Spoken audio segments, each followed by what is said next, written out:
decades, Europe believed it had solved war. Empires stood strong. Borders looked permanent. And yet, beneath the surface, the continent was already counting down a disaster. World War I didn't begin in 1914. It began much earlier. Most people think World War I started with a single gunshot in Sarajevo. But that moment was only the spark. The powder had been piling up for generations. To understand why Europe collapsed into war, we have to go back to a continent that looked stable on the map, but was quietly tearing itself apart underneath. In the mid-19th century, Europe believed it had found balance. The great empires still stood. Diplomacy seemed to work. And many assumed large-scale war between major powers was a thing of the past. But this stability was an illusion. If we look at a map of Europe during this period, the first thing that stands out is how fragmented it was. Germany, as we know it today, didn't exist. Instead, the region was divided into dozens of independent states, kingdoms, duchies, and city-states, connected by language and culture, but separated politically. Among these states, one power was beginning to rise above the rest. Prussia wasn't the largest German state, but it was the most disciplined. Its army was modern, its bureaucracy efficient, and its leadership focused on expansion. While other German states clung to tradition, Prussia invested in organization, industry, and military strength. To the west sat France, once the dominant power in Europe. France had shaped the continent under Napoleon, but by the mid-1800s, that dominance was slipping. Political instability at home weakened its influence abroad. Even as France continued to see itself as Europe's natural leader, this growing imbalance made the rest of Europe uneasy. Britain watched carefully from across the Channel, determined to prevent any single power from controlling the continent. Austria-Hungary struggled to hold together an empire filled with competing ethnic groups and nationalist movements. Russia loomed in the east, massive but slow, torn between modernization and tradition. Europe wasn't united. It was tense.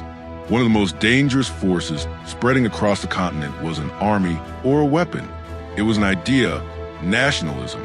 Across Europe, people began identifying less with kings and empires, and more with shared language, culture, and history. Germans wanted unity. Italians wanted unification. Slavic peoples in the Balkans dreamed of independence.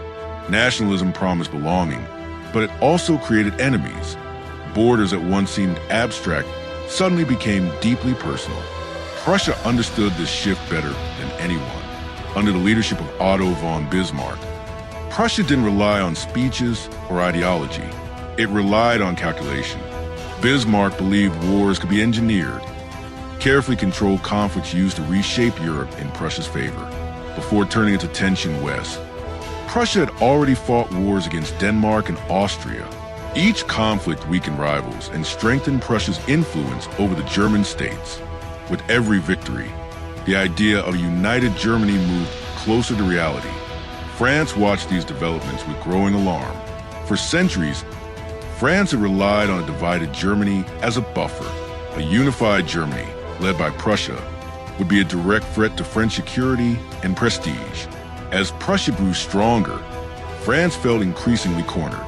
The tension between France and Prussia wasn't just political, it was psychological. Both nations believed their status in Europe was at stake. Neither wanted to appear weak. Neither was willing to back down. Europe's balance of power, which had kept major war at bay for decades, was beginning to crack.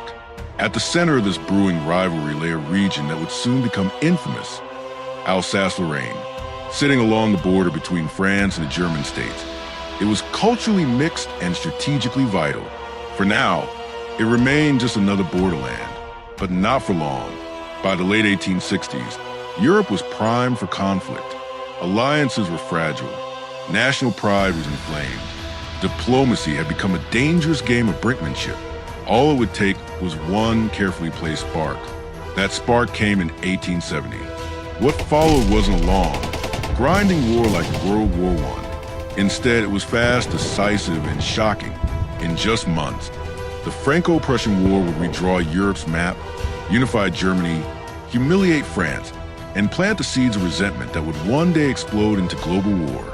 And when the fighting ended, Europe would never truly recover, because from that moment on, The road to World War I was already set.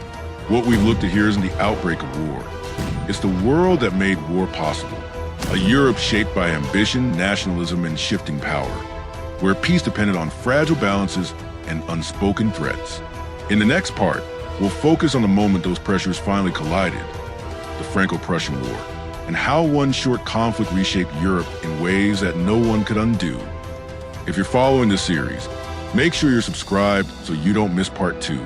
And let me know in the comments, which force do you think mattered most in shaping Europe before the war? Nationalism, leadership, or geography?